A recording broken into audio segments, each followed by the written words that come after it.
Assalamualaikum warahmatullahi wabarakatuh. Waalaikumsalam warahmatullahi wabarakatuh. Selamat pagi, salam sejahtera kami ucapkan. Bismillahirrahmanirrahim. Alhamdulillahirabbil alamin. Wa bihi nasta'in wa 'ala alihi sayyidina wa maulana Muhammadin wa 'ala alihi wa sahbihi ajma'in. Amma ba'du. Yang kami hormati Bapak Kepala Sekolah SD Negeri Madu, yang kami hormati Bapak, Ibu, Guru, dan karyawan SD Negeri Madu.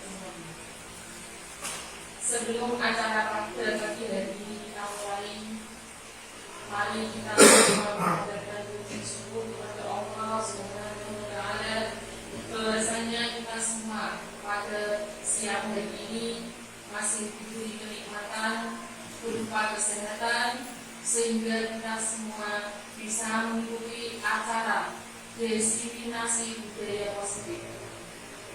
Kedua kalinya, salawat serta salam kita berikan kepada beliau Nabi kita Nabi Muhammad SAW. Beliaulah salah satunya Nabi yang kita angan-angan sobatnya besok beliau menjawab. Saya di sini tidak akan berbicara panjang lebar. Saya di sini sebagai pembawa acara pada siang hari ini dengan susunan acara: 1. Pembukaan. 2. Menyanyikan lagu Indonesia Raya dan Semarang. Acara ketiga, sambutan dari Bapak Kepala Sekolah.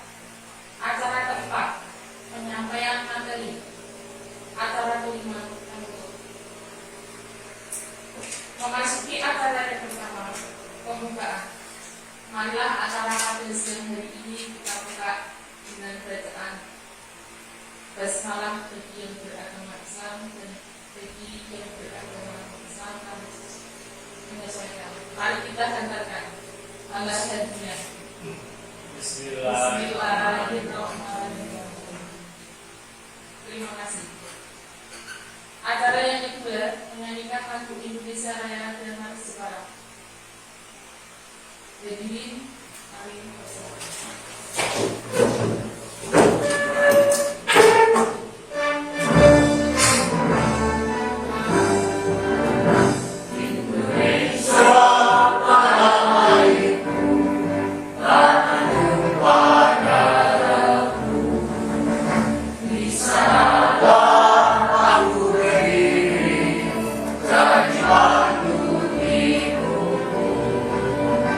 Indonesia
satukan mata, bersatu padu, jayalah cengkaraku.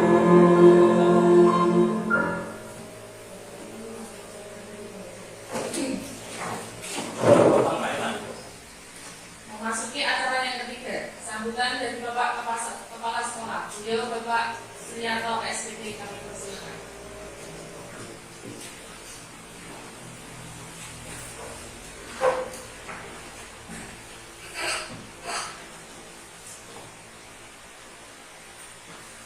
Assalamualaikum warahmatullahi wabarakatuh.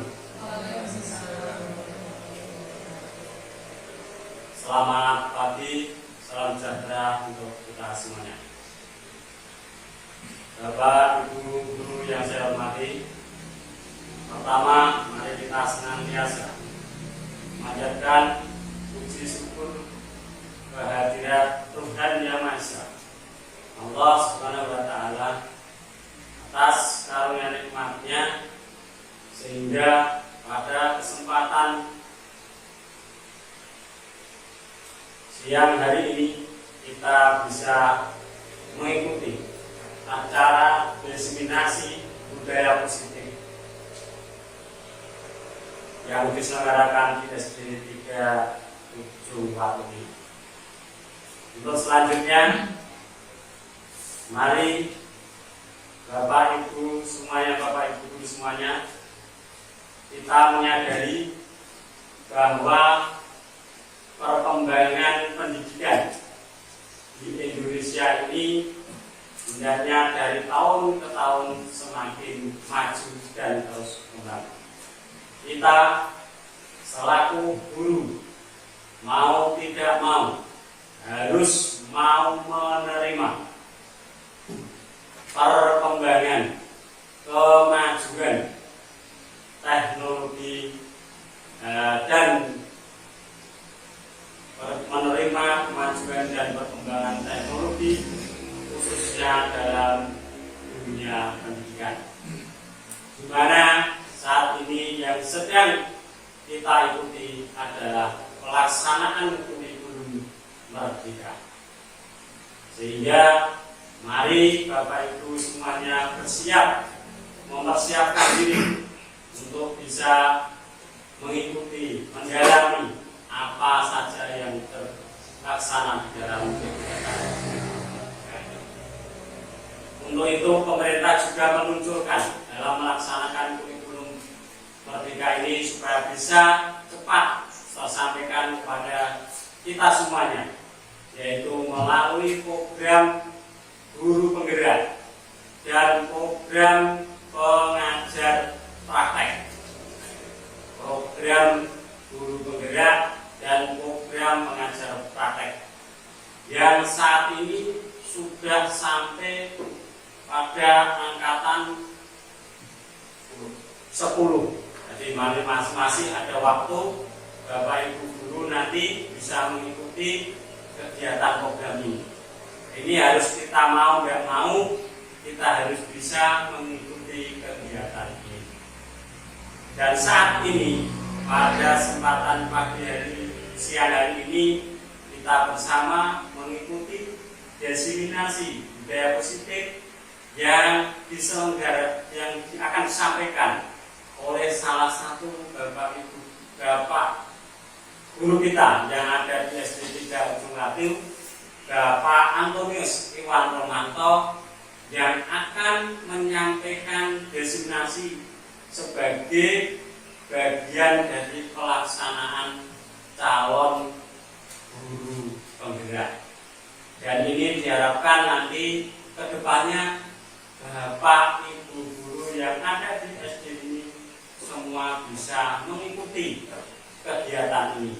Yang monggo untuk semuanya bisa mulai mempersiapkan diri untuk mengikuti, mendaftar calon guru penggerak.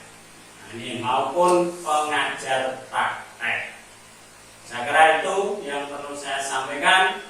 Untuk selanjutnya nanti kepada waktu sebelumnya kami serahkan kepada Bapak Antonius Kiwanto untuk menyampaikan desiminasi budaya positif yang ada, khususnya yang ada di SD 3 Dari saya cukup sekian, kurang lebihnya mohon maaf. Saya Kris, selamat siang. Assalamualaikum warahmatullahi wabarakatuh.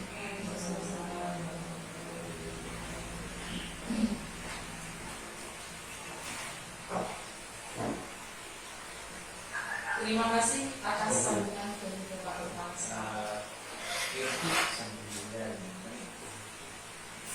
Memasuki acara yang keempat, penyampaian materi yang akan disampaikan pada materi beliau Bapak Antonius Kiwanto. Kami persilakan.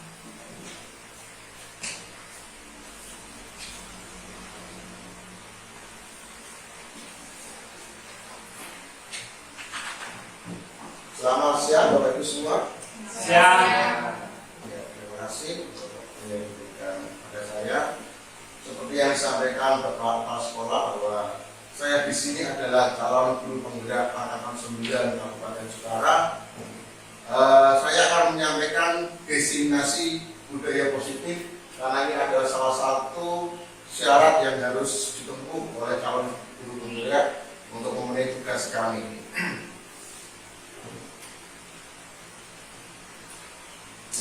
Salam dan bahagia bagi Bapak dan Ibu semua. Untuk agenda pada siang ini adalah yaitu penyampaian disiplin positif dan nilai-nilai kebajikan universal, teori motivasi, hukuman dan penghargaan restitusi, keyakinan kelas, kebutuhan dasar manusia, restitusi. Ada 5 proses kontrol dan restitusi, segitiga restitusi. Sebelum lanjut kita akan ice breaking sebentar, yaitu tepuk tangan. Nah, kita akan tepuk tangan. Satu itu ada tepuk 1, ada tepuk 2, kita tepuk tangan 2 kali, tepuk 3 kita tepuk tangan 3 kali. Kalau tepuk tangan, tangannya dipegang. Jelas ya? Oke, kalau jelas kita mulai. Tepuk 2, tepuk 1.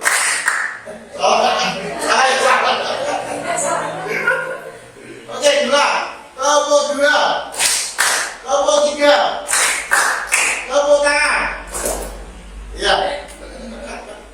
Kita lihat di kempalan tangan ini jari jempol itu ada di sebelah mana? Dari atas. Satu tangan kanan kanan kiri. Kanan, kanan, kiri, Atas. kanan, Kanan. Kiri. biasanya kiri juga. Iya. Jadi beda-beda ya. Kalau kita sama-sama menetapkan, tapi ternyata beda-beda. Nah, sekarang kita akan berusaha ubah. Yang tadi tepuknya di sebelah kanan, atas. Nanti ketika ada tepuk tangan, nanti yang kanan sebelah kiri. Dan sebaliknya, yang tadi tepuknya ada di sebelah kiri, yang paling atas dari jempolnya nanti pindah di bawah.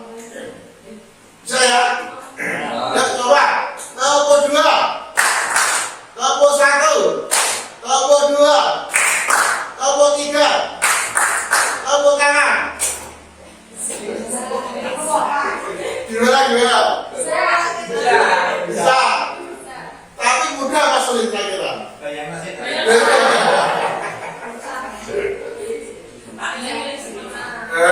Ya. Tapi agak janggal gitu ya. Agak janggal. Karena apa yang biasa kita lakukan itu untuk merubahnya itu sangat sulit. Nah, gimana tadi Bapak Ibu bisa merubah itu kira-kira? Mengingatnya, konsentrasi. Ada lagi agar Bapak Ibu mudah untuk merubah tadi yang bawah jadi di atas, atas jadi di bawah kira-kira. Diulang-ulang. Ya, begitu juga dengan paradigma kita. Apabila kita mempunyai suatu pendapat itu kadang sulit untuk diubah, dan untuk merubahnya memang harus butuh konsentrasi.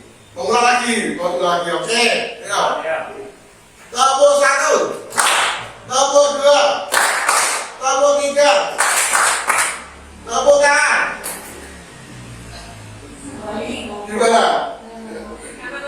Kalau lagi, kembali ke asal. Karena ketika kita hendak konsentrasi atau refleks itu mesti terjadi hal yang dahulu. Ketika untuk merubah itu memang agak sulit, harus butuh konsentrasi dulu. Ya, itu sedikit kita akan lanjut ke materi kita, yaitu disiplin positif dan nilai-nilai kebajikan universal. Tapi sebelumnya kita akan juga bermain-main lagi. Saya minta ada 2 dari Bapak Ibu untuk bisa praktek ke depan. Ya, coba. Relawan. Ya, Pak Edi bisa maju. Sama Andre. Ya, Bapak. Terima kasih ya. Jadi kegiatannya adalah ada A dan B, Anda dan teman Anda. Sobeklah secari kertas kecil, tuliskan benda atau sesuatu yang sangat berharga untuk Anda. Letakkan di salah satu tangan Anda dan genggam benda atau sesuatu tersebut dengan segala daya. Buatlah sebuah kepalan. Teman B akan mencoba dengan sekuat tenaga dan berbagai cara untuk meminta Anda memberikan benda tersebut. B bisa membujuk, mengancam, menghardik, merayu, menyuap, atau apa saja agar dapat membuka kepalan tangan Anda. Nah, kita praktekkan ya. Nah, silakan salah satu menuliskan kira-kira apa yang paling berharga. Saya atau siapa nih jadi? Monggo, terserah.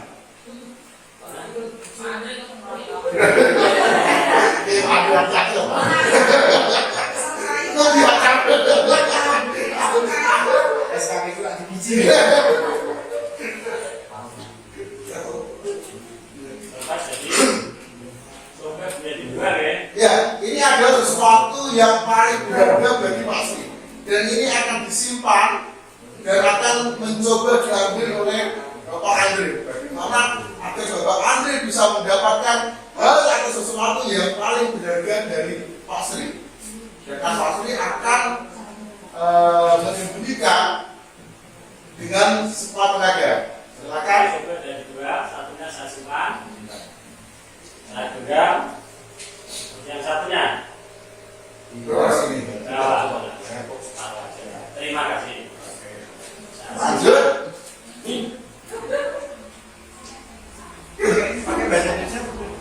Bebas lah, boleh Indonesia, boleh Jawa.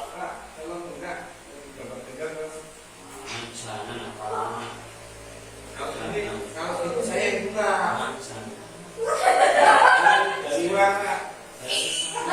Sama.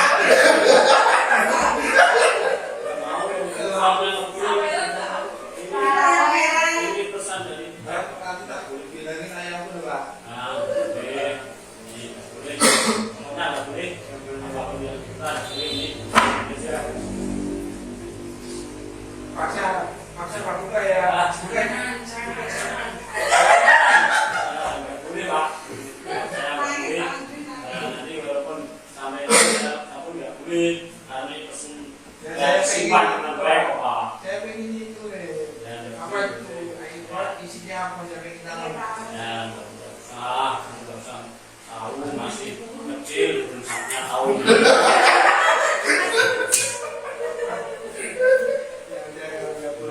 Ya udah Pak. Terima kasih. Oke, terima kasih.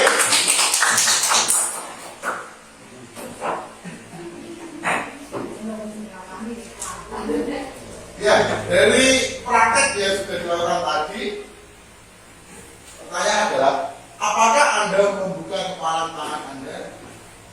Mengapa? Apa alasan Anda membuka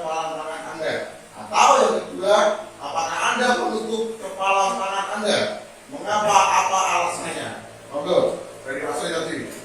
Karena ini paksa tidak saya akan berikan karena ini milik secara pribadi, juga saya sebutkan dan ini sifatnya rahasia ini, tidak boleh semua orang tahu dan bukan saya pegang teguh karena itu merupakan rahasia.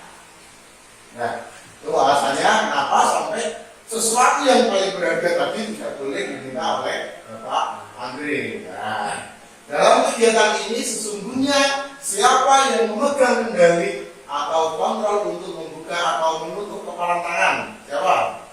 Pak Sri. Pak Sri atau diri kita sendiri. Jadi orang lain itu sebenarnya tidak bisa mengontrol kita, walaupun diancam, dirayu, kasih uang berapa lagi? 50.000. Lah sama. Tapi dengan prinsip yang kuat dari Pak Sri itu tidak akan diberikan karena memang itu adalah sesuatu yang paling berharga dan semua kendali kontrol itu memang ada di tangan kita sendiri. Orang lain dengan cara apapun itu wujudnya, kalau kita punya keyakinan yang teguh untuk memegang kendali kontrol, orang lain tidak akan bisa. Ya, menurut Dr. William Glasser meluruskan beberapa miskonsepsi tentang makna kontrol. Ilusi guru mengontrol murid. Pada dasarnya kita tidak dapat memaksa murid untuk berbuat sesuatu jika murid tersebut memilih untuk tidak melakukannya.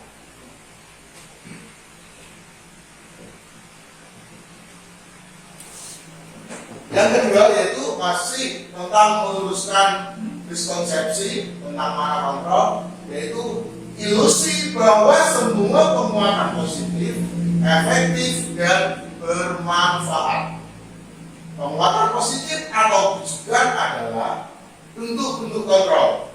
Segala usaha untuk memengaruhi murid agar mengulangi suatu perilaku tertentu adalah suatu usaha untuk mengontrol murid tersebut. Dalam jangka waktu tertentu, kemungkinan murid tersebut akan menyadarinya dan mencoba untuk menolak bujukan kita atau tidak. Atau bisa jadi murid tersebut menjadi tergantung pada pendapat sang guru. Ilusi bahwa kritik dan membuat orang merasa bersalah dapat menguatkan karakter. Menggunakan kritik dan rasa bersalah untuk mengontrol murid menuju pada identitas gagal. Mereka belajar untuk merasa buruk tentang diri mereka. Mereka mengembangkan dialog diri yang negatif. Ilusi bahwa orang dewasa memiliki hak untuk memaksa. Banyak orang dewasa yang percaya bahwa mereka memiliki tanggung jawab untuk membuat murid-murid berbuat hal-hal tertentu.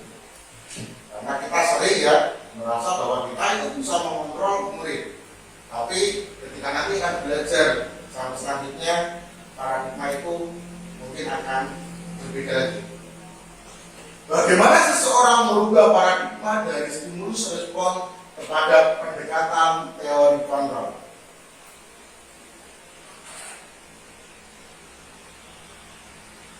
Stephen R. Covey, Principle Center Leadership 1991 mengatakan bahwa bila kita ingin membuat kemajuan perlahan, sedikit demi sedikit, ubahlah sikap atau perilaku Anda. Namun bila kita ingin memperbaiki cara-cara utama kita, maka kita perlu mengubah kerangka acuan kita. Ubahlah bagaimana Anda melihat dunia, bagaimana Anda berpikir tentang manusia. Ubahlah paradigma Anda, skema pemahaman dan penjelasan aspek-aspek tertentu tentang realitas. Di sini adalah perubahan paradigma stimulus respon menurut teori kontrol. Siapa sesungguhnya yang memiliki kontrol dari stimulus respon kita mencoba mengubah orang agar berpandangan sama dengan kita. Yang kontrolnya adalah kita berusaha memahami pandangan orang lain tentang dunia. Dan selanjutnya, perilaku buruk dilihat sebagai suatu kesalahan. Yang kontrolnya adalah semua perilaku memiliki tujuan. Selanjutnya, orang lain bisa mengontrol saya. Yang kontrolnya hanya Anda yang bisa mengontrol diri Anda. Stimulus respon selanjutnya, saya bisa mengontrol orang lain. Dan kontrolnya adalah Anda tidak bisa mengontrol orang lain. Stimulus berikutnya, pemaksaan ada pada saat bujukan gagal. Dan kontrolnya, kolaborasi dan konsensus menciptakan pilihan-pilihan baru. Stimulus berikutnya, model berpikir menang atau kalah. Dan kontrolnya model berpikir menang-menang.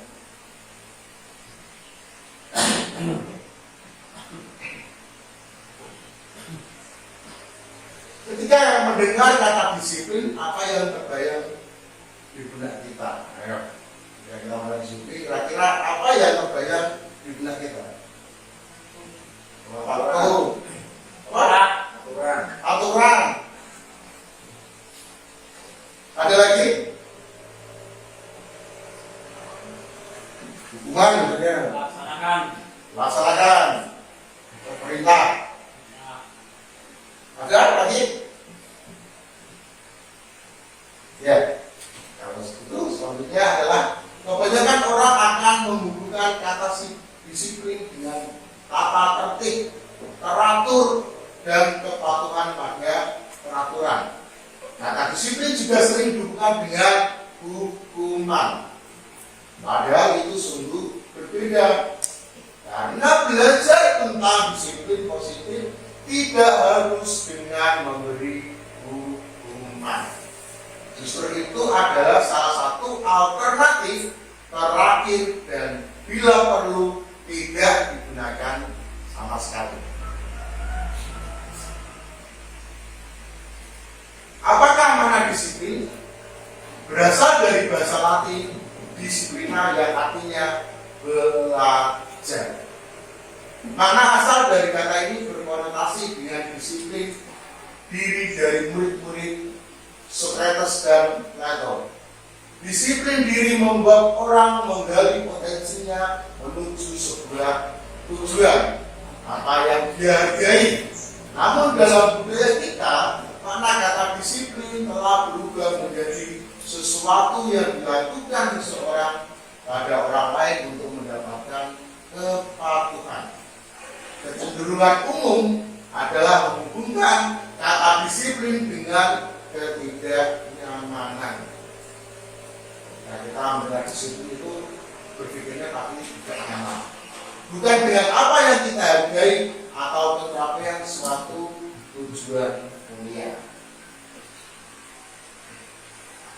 Nilai-nilai kebajikan universal. Nilai-nilai kebajikan adalah sifat-sifat positif manusia yang merupakan tujuan mulia yang ingin dicapai setiap individu. Nilai-nilai tersebut bersifat universal dan lintas bahasa, suku bangsa, agama, maupun latar belakang. Setiap perilaku atau perbuatan memiliki satu tujuan. Jadi kita melakukan sesuatu, perbuatan itu mesti ada tujuannya. Itu menurut Dr. William Glasser pada teori kontrol. Dengan mengaitkan nilai kebajikan yang diyakini seseorang, maka motivasi intrinstiknya akan terbangun, sehingga menggunakan motivasi dari dalam untuk dapat mencapai tujuan mulia yang diinginkan. Nilai-nilai kebajikan universal. Nilai-nilai kebajikan yang ingin dicapai oleh setiap anak Indonesia kita kenal dengan profil pelajar Pancasila. ada beriman, bertakwa kepada Tuhan yang Maha Esa, dan berakhlak mulia. Yang kedua ada mandiri. Ketiga ada bernalar kritis. Keempat ada keterbukaan global. Kelima ada dan keenam adalah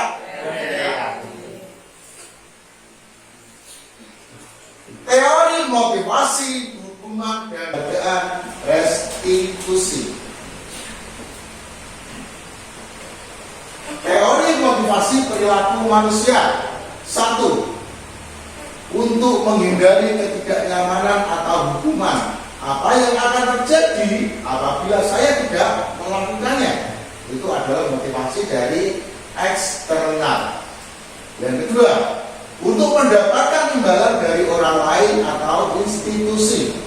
Apa yang akan saya dapatkan apabila saya melakukannya? Itu juga motivasi dari eksternal. Yang ketiga, untuk menghargai diri sendiri. Saya akan menjadi orang yang seperti apa bila saya melakukannya. Itu adalah motivasi internal, tujuan disiplin positif. Kata merdeka, menurut Ki Hajar Dewantara, merdeka itu artinya tidak hanya terlepas dari perintah, akan tetapi juga cakap buat memerintah diri sendiri. Apa itu restitusi? Restitusi adalah proses menciptakan kondisi bagi murid untuk memperbaiki kesalahan mereka. Ya, jadi kesalahan murid ketika ada yang bersalah, kita akan mengadakan proses restitusi sehingga mereka bisa kembali pada kelompok mereka dengan karakter yang lebih kuat. Restitusi juga merupakan proses kolaboratif yang mengajarkan murid untuk mencari solusi untuk masalah mereka dan membantu murid berpikir tentang orang seperti apa yang mereka ingin menjadi atau tujuan mulia dan bagaimana mereka harus memperlakukan orang lain. Menurut dosen tahun 2004. 9 ciri-ciri restitusi. Bukan untuk menebus kesalahan, namun untuk belajar dari kesalahan. Memperbaiki hubungan, tawaran dan bukan paksaan. Restitusi menuntut untuk melihat ke dalam diri. Restitusi mencari kebutuhan dasar yang mendasari tindakan. Restitusi diri adalah cara yang paling baik. Restitusi fokus pada karakter, bukan tindakan. Restitusi fokus pada solusi. Restitusi mengembalikan murid yang berbuat salah pada kelompoknya.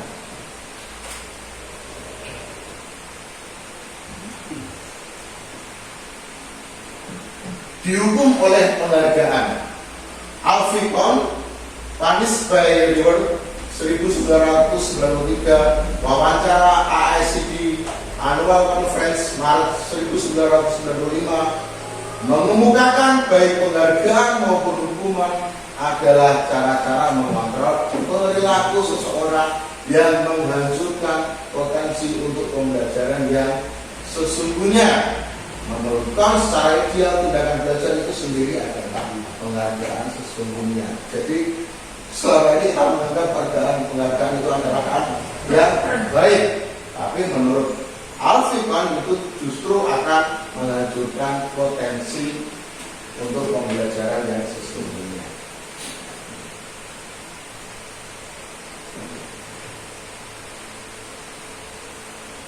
Selanjutnya yaitu tentang keyakinan kelas. Keyakinan kelas terdiri ada latar belakang, pengertiannya, perbedaan keyakinan kelas dengan peraturan kelas, cara membuat keyakinan kelas. Peraturan kelas, keyakinan kelas, lingkungan positif, dan budaya positif. Karena dari awal kita biasanya yang ada itu adalah peraturan kelas. Tapi bagaimana kita bisa mengubah peraturan tersebut menjadi sebuah keyakinan kelas? Dan dari keyakinan itu akan menimbulkan lingkungan yang positif. Ketika itu sudah dibiasakan, itu akan menjadi budaya yang positif.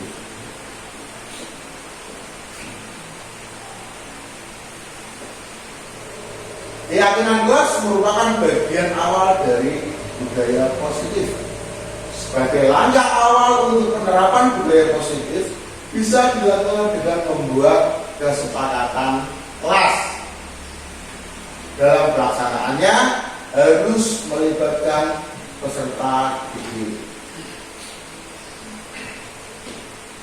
Pengertian keyakinan kelas: keyakinan bersama-sama yang berisi nilai-nilai yang dikerjakan, kemudian dengan sadar dan tanpa paksaan disepakati oleh seluruh anggota kelas untuk menciptakan budaya positif di sekolah.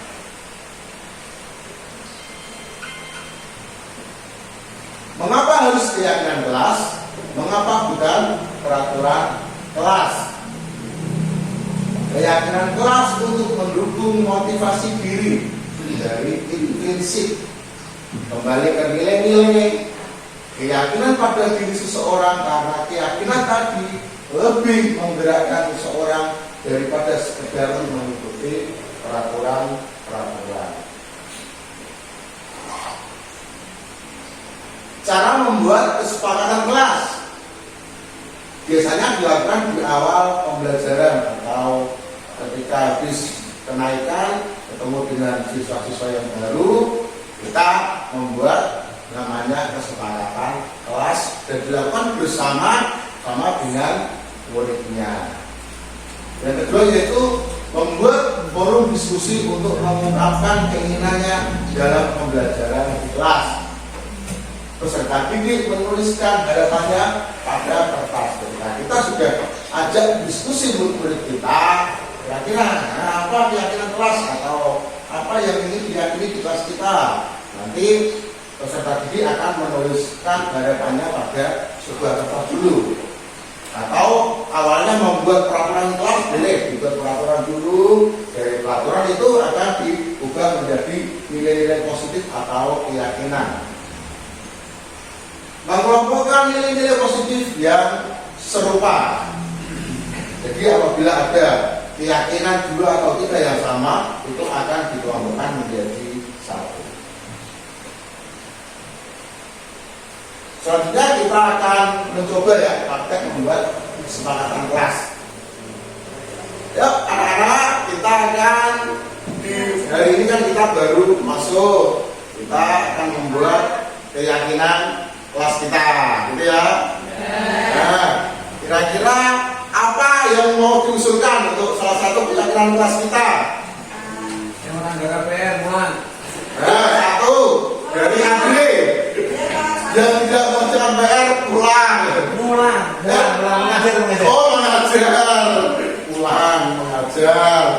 Ada lagi ya, yuk. Siapa yang usul? Ya, terus apa, Bos?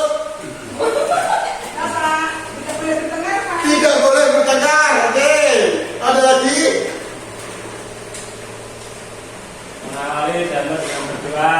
Iya, mengawali dengan berdoa. Ayo, yang banyak. Awal dulu. Sebelum pulang sekolah membersihkan kelas dulu. Oh ya, sebelum pulang sekolah membersihkan kelas.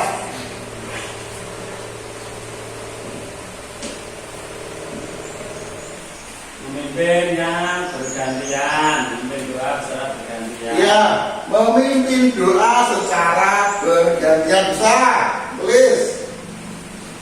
Yo, yang banyak gak apa-apa.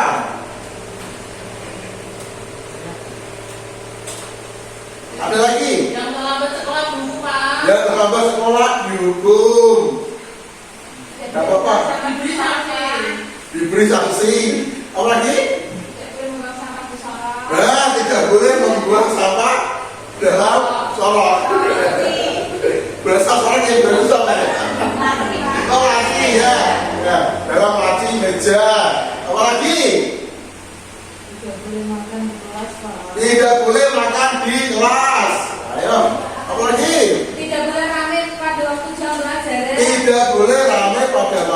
jam pelajaran.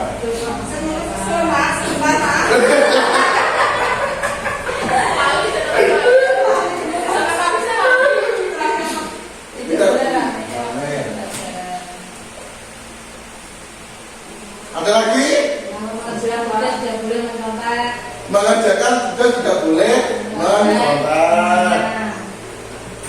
Terus kalau dikasih PR Harus harus dikerjakan. Tapi juga Pak, sudah ada PR kan? Sudah ada? Oh sudah. Terus ketika kita keluar dari kelas sebaiknya izin dulu pada guru. Sepakat ya Ki, ya? Nah, ayo apa lagi? Sudah banyak. Ayo. Ya sekarang Fatut silakan dibacakan coba keyakinan-keyakinannya.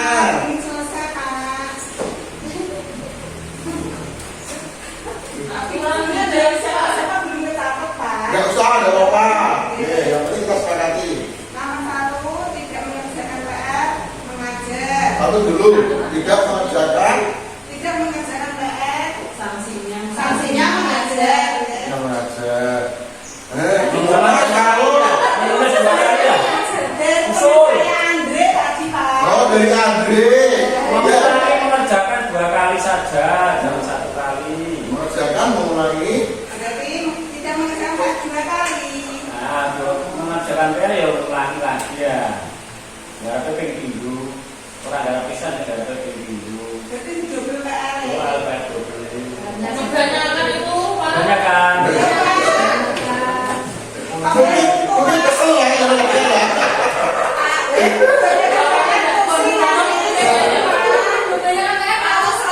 Iya, benar-benar proses sekolah.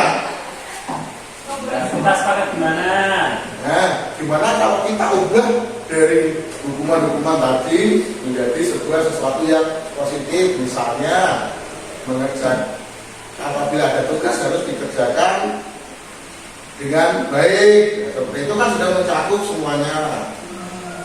Ya. Kira-kira gimana? Tujuh. Nah, silakan ditulis, dirubah. Ketika ada tugas dikerjakan dengan baik. Jadi tadi termasuk tugas yang di dalam kelas itu jadikan satu dengan yang PR. Karena dua tadi kan bisa sama jadi satu. Terus apa lagi? Coba yang kedua dibacakan. Tidak boleh bertengkar. Tidak boleh bertengkar. Gimana kalau dirubah sesuatu yang positif kira-kira? Apa? Saling menghormati, bisa nggak? Saling menghormati, kerjasama. Bersama dan saling menghormati. Karena saling menghormati bisa kita ke guru, guru ke kita ke sesama teman. Menjaga kerukunan. Menjaga kerukunan kelas.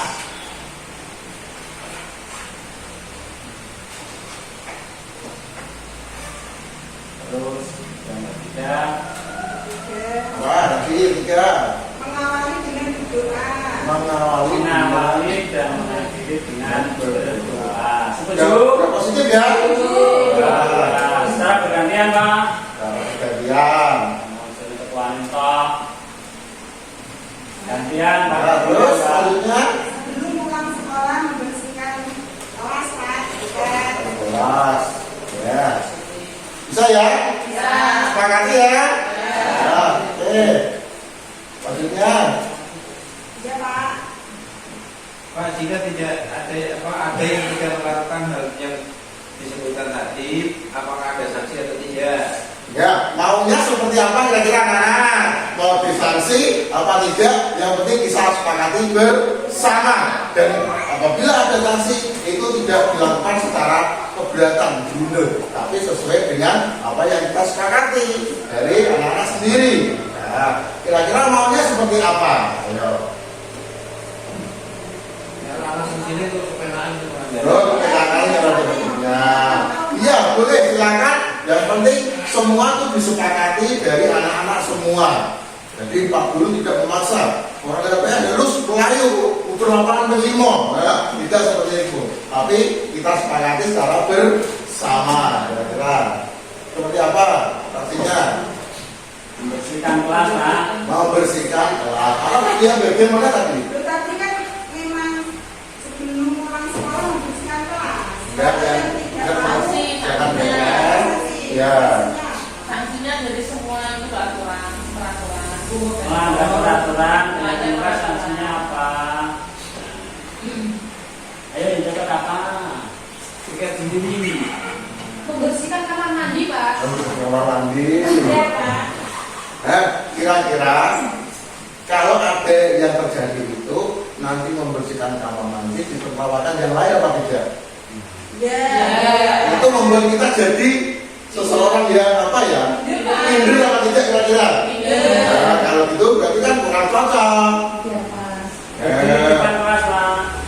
Berdiri di depan kelas, Suruh nyanyi saja. Pak. suruh nyanyi bagus. Nah, caranya juga sesuai dengan profil belajar Pancasila. Ya boleh. Nyanyi dangdut. Nyanyi dangdut boleh, Pak. Boleh.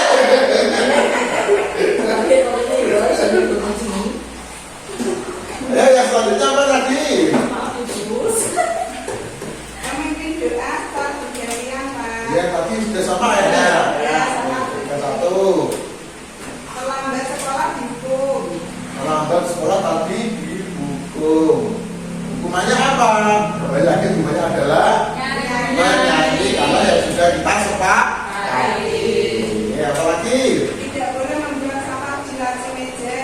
Tidak boleh membuang sampah di laci. Gimana kalau kita rubah itu menjaga kebersihan dan kerapian? Membuang sampah di tempat sampah aja, Pak. Ya boleh membuang sampah pada tempatnya. Pada tempatnya. Ya, bisa. Usul, Pak, di dalam kelas beri tempat sampah, Pak. Usulnya dalam kelas diberi tempat sampah. Setuju atau tidak kira-kira? Setuju, boleh. Ya. Apalagi? Buat itu, Pak, botol-botol untuk menyimpan sampah, Pak. Nah, bisa membuat botol-botol untuk menyimpan sampah. Bagus itu. Terus? Apalagi kira-kira? Sudah?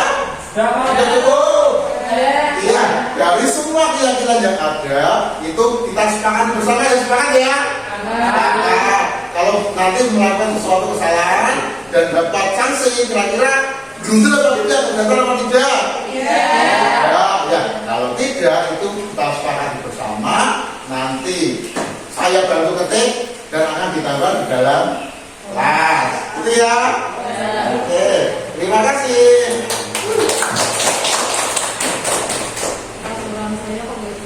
Iya. Kompan, Pak. Aturannya dibacakan, Pak. Aturannya dibacakan Bang. Masih ada tadi kompan yang usul tadi, Pak.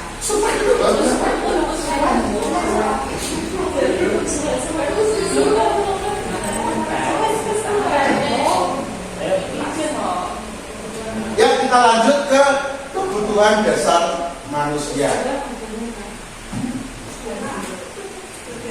Kebutuhan dasar manusia ada kebutuhan bertahan hidup, kasih sayang dan rasa diterima, kebebasan, kesenangan dan penguasaan.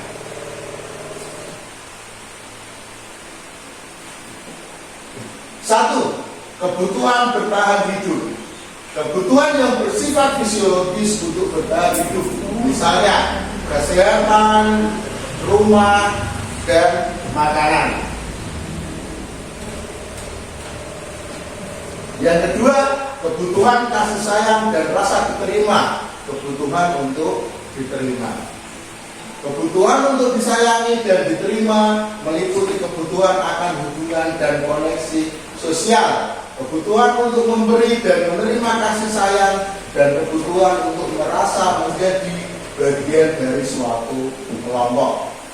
Kebutuhan ini juga meliputi keinginan untuk tetap terhubung dengan orang lain, seperti teman, keluarga, pasangan hidup, teman kerja, binatang peliharaan, dan kelompok di mana kita tergabung.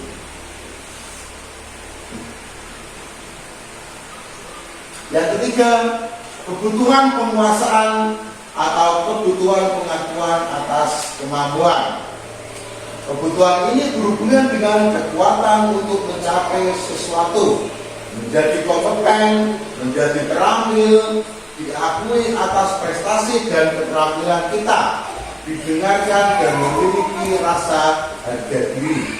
Kebutuhan ini meliputi keinginan untuk dianggap berharga, bisa membuat perbedaan, bisa membuat pencapaian, kompeten, diakui, dihormati. Yang keempat, kebutuhan kebebasan, kebutuhan akan pilihan. Kebutuhan untuk bebas adalah kebutuhan akan kemandirian, otonomi, memiliki pilihan dan mampu mengendalikan arah hidup seseorang. Anak-anak dengan kebutuhan kebebasan yang tinggi menginginkan pilihan. Mereka perlu banyak bergerak, suka mencoba-coba, tidak terlalu terpengaruh orang lain, dan senang mencoba hal baru dan menarik.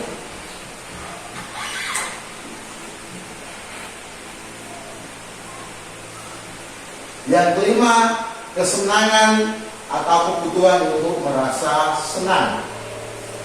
Kebutuhan akan kesenangan adalah kebutuhan untuk mencari kesenangan, bermain, dan tertawa.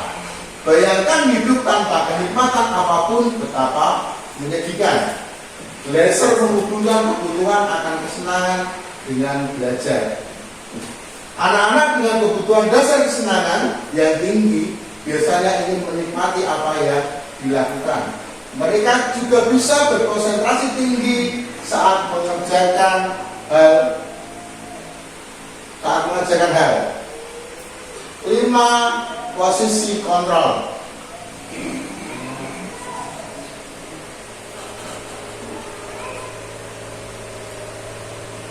Yang pertama adalah posisi penghukum.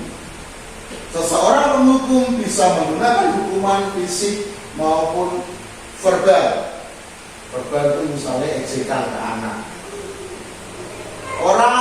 Orang yang menjalankan posisi penghukum senantiasa mengatakan bahwa sekolah memerlukan sistem atau alat ukur yang dapat lebih menekan murid lebih dalam lagi. Posisi kontrol yang kedua yaitu membuat merasa bersalah. Pada posisi ini biasanya guru akan bersuara lebih lembut. Membuat rasa bersalah akan menggunakan keheningan yang membuat orang lain merasa tidak nyaman, bersalah atau rendah diri. Biasanya halus, tapi anak merasa dia bersalah, dan akhirnya anak tidak nyaman dan terduga. Posisi yang ketiga adalah teman. Guru pada posisi ini tidak akan menyakiti murid, namun akan tetap berupaya mengontrol murid melalui persuasi. Posisi teman pada guru bisa negatif ataupun bisa juga positif. Posisi kontrol yang berikutnya yaitu pemantau. Memantau berarti mengawasi.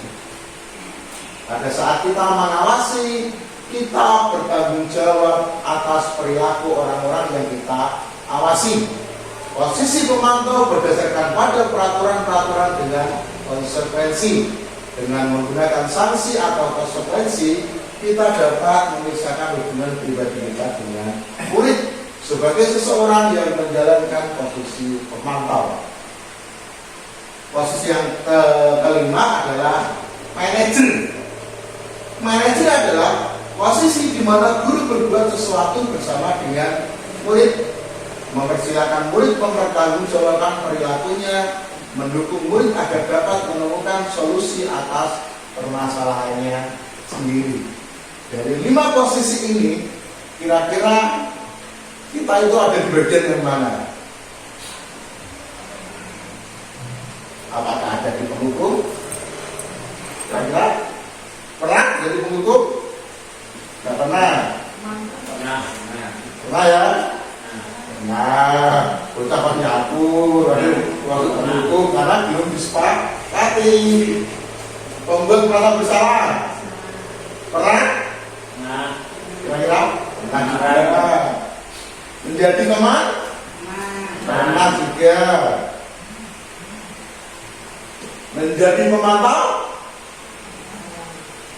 Memantau berarti mengawasi pada pada saat kita mengawasi, kita bertanggung jawab atas perilaku orang-orang yang kita awasi. Nah ya.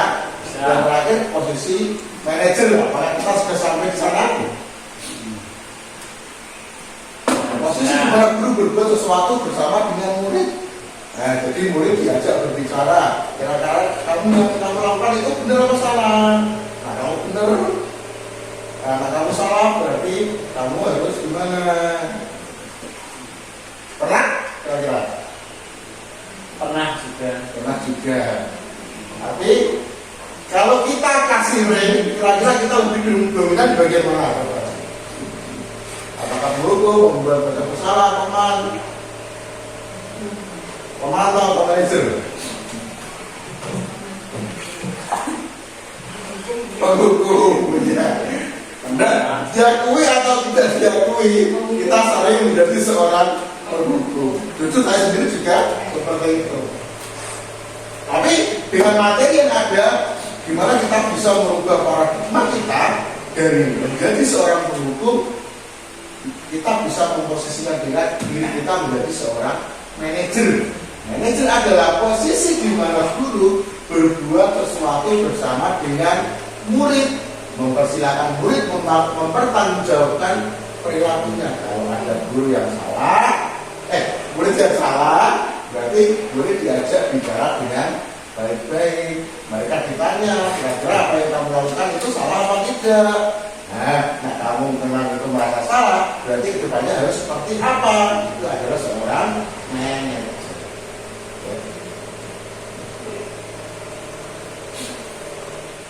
Ya, selanjutnya kita akan belajar tentang segitiga restitusi. Segitiga restitusi itu ada menstabilkan identitas, validasi kebutuhan, dan menanyakan keyakinan. Contohnya gimana menstabilkan identitas?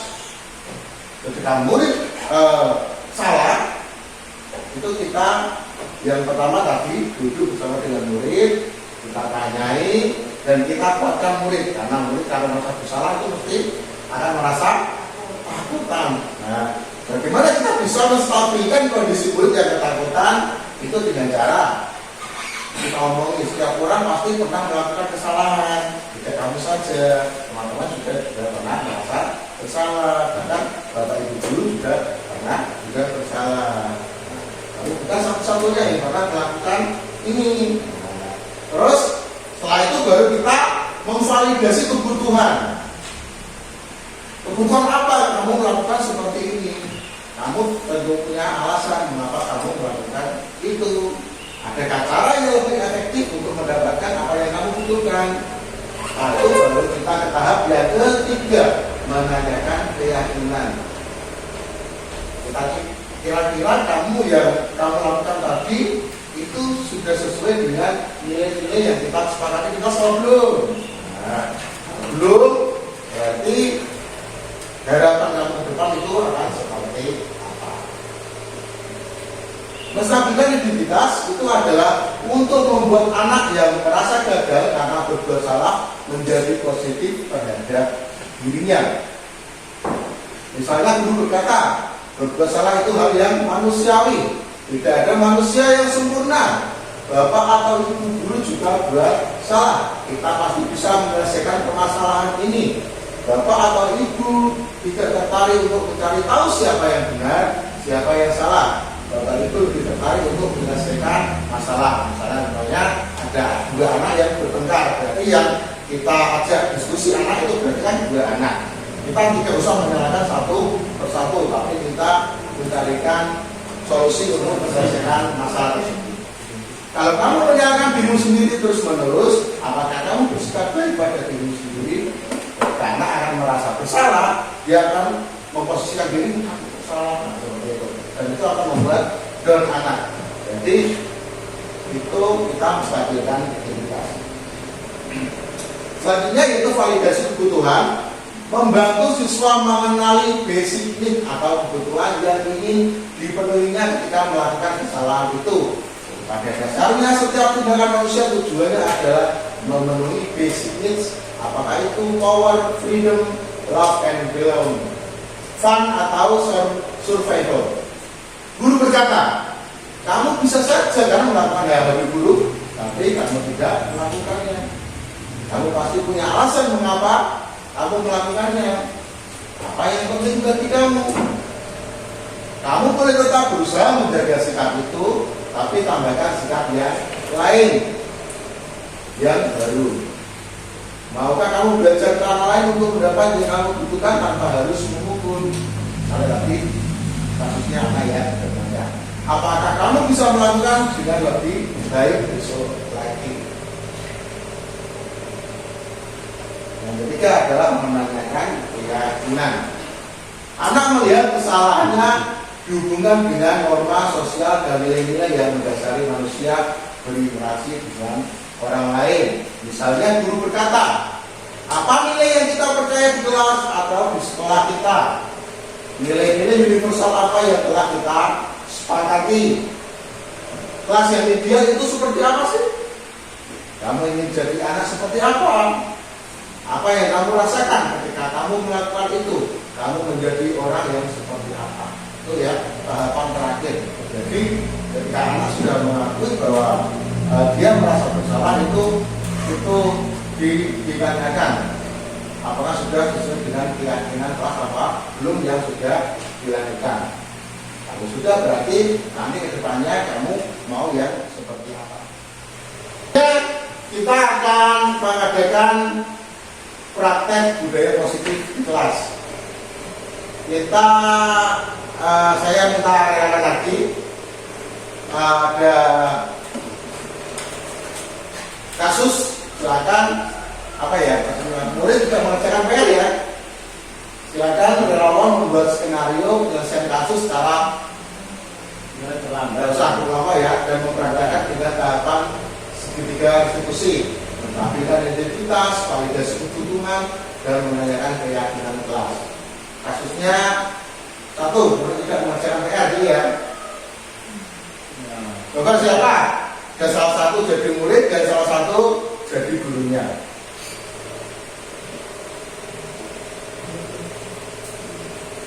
Ya mungkin. Banter Pak Andri. Assalamualaikum warahmatullahi wabarakatuh. Bu Andri yang ganteng, dinasti Pak Guru baru datang ya. Monggo. Silakan dulu Pak. Silakan dulu Nan. Ya, nih ya. Anak-anak, sekarang kita lanjutkan ya. Tetap kita lanjutkan. Kamu teman-teman kita lanjutkan. Ya, kamu tenangkan dulu. Kamu berdoa dulu sesuai kesepakatan. Sebelum berdoa kamu sebelum belajar kamu berdoa. Ya. Anak-anak, untuk selanjutnya pelajaran hari ini kita lanjutkan lagi yang tadi yaitu matematika. Kita mencari KPK. Nah, untuk selanjutnya itu ya. Anak-anak sekolah untuk dikerjakan dulu tugas dari Pak Guru tadi. Nah, sudah mampunya. Kalau ini Pak, Saya sampai belum tadi? sudah Tadi apa? jalan kaki. Mau jauh jalan kaki. Ada yang nganter ya Pak? Ada nganter. Ya, dari rumah jam berapa? Jam 6 Pak. Jam 6. Wah, besok lagi ya. Kalau belajar, kalau naik bersama temannya kan juga bisa. Kalau tidak ada yang ngantar. Kalau nggak ada yang mau ngajak Pak. Kalau Bapak Ibu kemana? Bapak Ibu kerja Pak. Nggak bisa lupa. Jadi besok kalau rumah jauh kita bisa ikut temannya atau berangkat lebih pagi. Iya, Pak. Ya. Ya. Jadi jangan sampai nanti ke depan terlambat seperti ini lagi ya. Iya Pak. Kita tahu kenapa tadi kantor sakit ya. Iya. Besok berikan tulang lagi ya. Nah, Iya Pak. kalau tulang itu gimana? Membersihkan kelas ya. Iya Pak. Nah, nanti kalau bukan kelas ini teman-teman, ini loh, ini teman kita yang tadi kalau memang nanti yang terlambat sesuai kesepakatan nyanyi ya. Nah, coba teman nyanyi.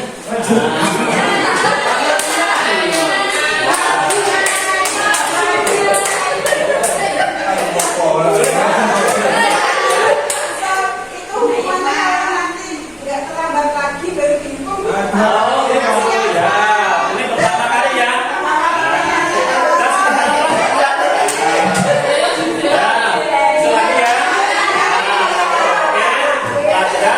Atau nanti kalau tambah lagi nyanyi ya.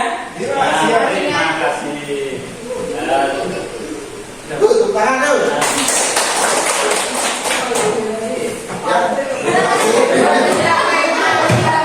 Kepada Asri dan Pak Andre yang sudah mempraktekkan bagaimana kita melakukan segitiga restitusi. Nah, dari praktek yang ada, kira-kira sudah ada dari tiga-tiganya belum? Menstabilkan identitas tapi sudah? Sudah langsung disuruh duduk tidak seperti tadi. Nah, saya disuruh duduk bersama temannya. Nah, ini yang kedua, validasi kebutuhan tadi ada atau tidak? Validasi kebutuhan itu caranya gini.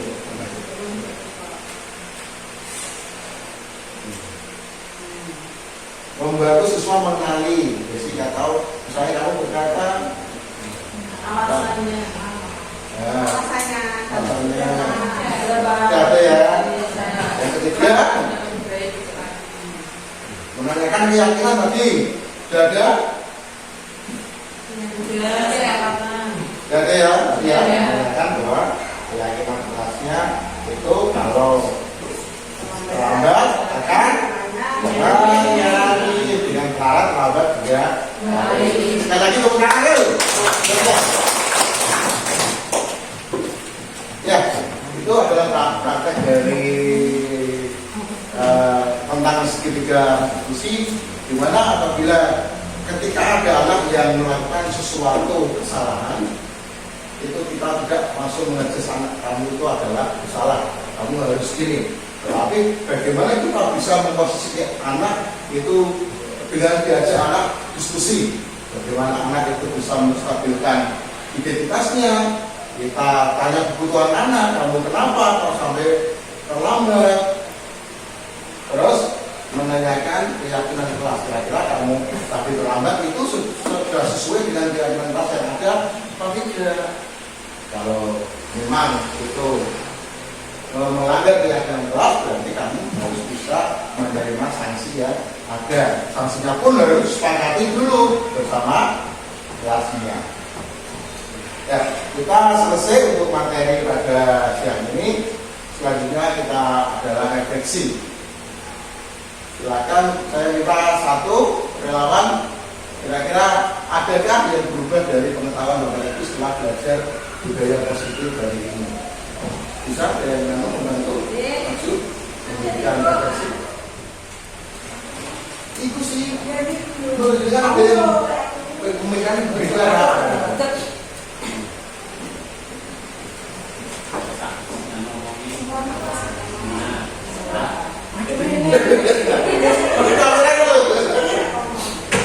Adakah yang berubah dari pengetahuan bahwa itu sudah belajar budaya positif? Kira-kira ada. Apa itu? Yaitu setelah kita belajar tadi, apabila ada yang murid kita terlambat, kita bisa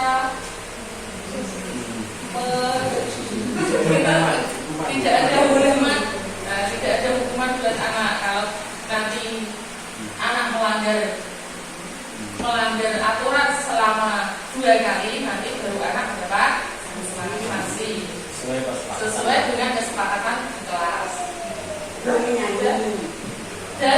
Dan hukuman itu adalah bersifat positif dan seperti itu, menyanyi. Terima kasih. Ya, terima kasih. Ya, jadi yang disampaikan itu memang ada yang berubah. Bagaimana kalau dulu kita itu kalau anak terlambat sering melakukan mungkin hukuman ada ya, atau membuat anak merasa bersalah. Oh itu ya, ini setelah kita ya harus, tapi itu akan bersifat di hati anak. Tapi dengan adanya materi budaya positif ini bisa merubah kita paradigma yang lama itu akan menjadi paradigma yang baru. Karena yang bisa mengontrol diri kita adalah diri kita sendiri, seperti yang dipraktikkan Pak Fris sama Pak Andre tadi, bahwa apa yang dipegang yang bisa mengontrol itu adalah diri kita sendiri. Yang bisa merubah anak juga kalau kita anak itu melakukan kesalahan itu adalah anak sendiri, bukan kita yang mengontrol, mengancam, merayu, tapi anak itu yang akan mengubah dirinya sendiri. Terima kasih, itu sedikit penyampaian dari saya. Saya Antonius Manto, calon guru penggerak Angkatan 9 Kabupaten Jepara. Saya minta maaf apabila dalam penyampaian ini ada banyak kesalahan atau tutur kata yang salah. Terima kasih.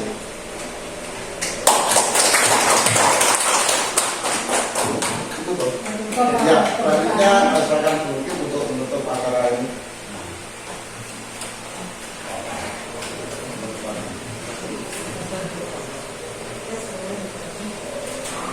Sekian Pak. Terima kasih. Terima kasih atas penyampaian materi pada siang hari ini. Acara yang kelima yaitu penutup. Sebelum acara kita tutup, apabila saya mungkin acara mulai dari awal sampai akhir ada kesalahan, saya minta maaf yang sebesar-besarnya. Sebelum saya tutup, mari kita tutup dengan bacaan hamdalah bagi agama Islam dan Islam kita mengucapkan. Mari kita hentakkan. Alhamdulillah.